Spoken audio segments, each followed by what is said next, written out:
خلافت کی ذمہ داریاں آئی ہیں تو وہ عمر کس طرح سے اس کو نبھاتے ہیں، یہ ایک الگ دل آویز داستان۔ احساس ذمہ داری کیا ہے کہ اگر نیل کے کنارے ایک بکری بھی مر جاتی ہے پیاس سے تو عمر سے اس کا بھی حساب ہوگا۔ راتوں کی تنہائیوں میں اٹھ اٹھ کے عمر پہرا دے رہے ہوتے ہیں۔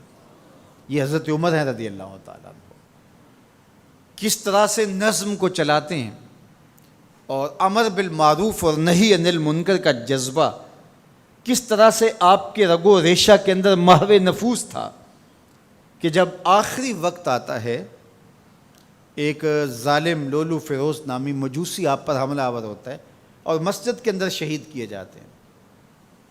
سیدنا عمر رضی اللہ تعالیٰ عنہ کے بارے میں حضور نے خبر دے رکھی تھی کہ یہ میرا غلام، یہ میرا صحابی شہید ہوگا۔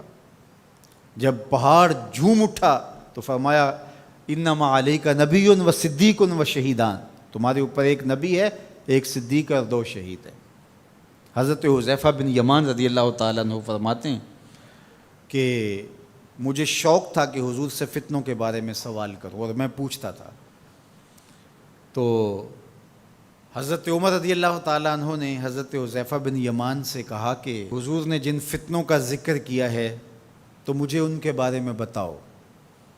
تو حضرت حذیفہ کہنے لگے کہ وہ فتنے آپ کے دور میں نہیں آئیں گے، اس لیے کہ آپ کے اور ان فتنوں کے درمیان ایک مضبوط دروازہ ہے، جب تک وہ دروازہ موجود ہے تو فتنے نہیں آئیں گے۔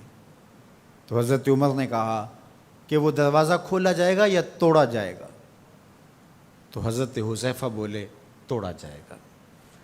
تو اس سے مراد حضرت سیدنا عمر رضی اللہ تعالی عنہ کی شہادت تھی۔ آپ کو شہید کیا گیا مسجد کے اندر، لیکن جب آپ کو اٹھایا گیا، وہاں سے لایا گیا تو خون بہت زیادہ بہہ رہا تھا، تو لوگ آپ کا حال پوچھنے آ رہے تھے۔ تو ایک انصاری جوان آئے اور انہوں نے آپ کا حال پوچھا، تو ان کی شلوار ٹخنوں سے نیچے لٹک رہی تھی اور حضرت عمر رضی اللہ تعالیٰ عنہ کی نظر پڑی، تو آپ نے اس نوجوان سے کہا کہ میرا حال تو ٹھیک ہے، تیرا حال ٹھیک نہیں ہے، چونکہ اس سے تیرے کپڑے بھی خراب ہوں گے، اور جو ہے وہ جو حضور نے طریقہ سنت ہمیں دیا ہے اس سے یہ ہٹ کر انداز ہے جو تم نے اختیار کیا ہے۔ تو اس لمحے بھی عمل تبلیغ کو ترک نہیں کیا۔ تو حضرت صدیق اکبر اور حضرت عمر کا مقدر کہ ان کی تربتیں جنت کے ٹکڑے میں ہیں، فرمایا میری قبر اور میرے منبر کے درمیان جو جگہ ہے یہ جنت کا باغ ہے۔ تو عمر جنت میں تشریف فرما ہیں، ابو بکر جنت میں تشریف فرما ہیں، اور جہاں حضور ہیں وہ جگہ جنت نہیں ہے؟ اللہ اکبر، وہ باغ جنت ہے۔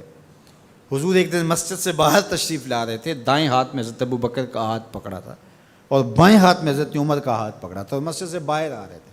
کوئی شخص مسجد میں داخل ہوا تو اس نے دیکھا تو اس کے چہرے پہ خوشی آئی، تو حضور نے مزید اس کی خوشی کو بڑھانے کے لیے فرمایا ہا قاذا نبعث یوم القیامہ، قیامت کے دن جب ہم قبروں سے اٹھیں گے تو ایسے ہی اٹھیں گے، میرے دائیں ہاتھ میں ابو بکر کا ہاتھ ہوگا، بائیں ہاتھ میں عمر کا ہاتھ ہوگا۔ جے شک ہووی تے چل مدینے، جے شک ہووی تے چل مدینے، آ ویخ لے جوڑ مزاراں دا، بن یار نبی دیاں یاراں دا۔ وآخر دعوانا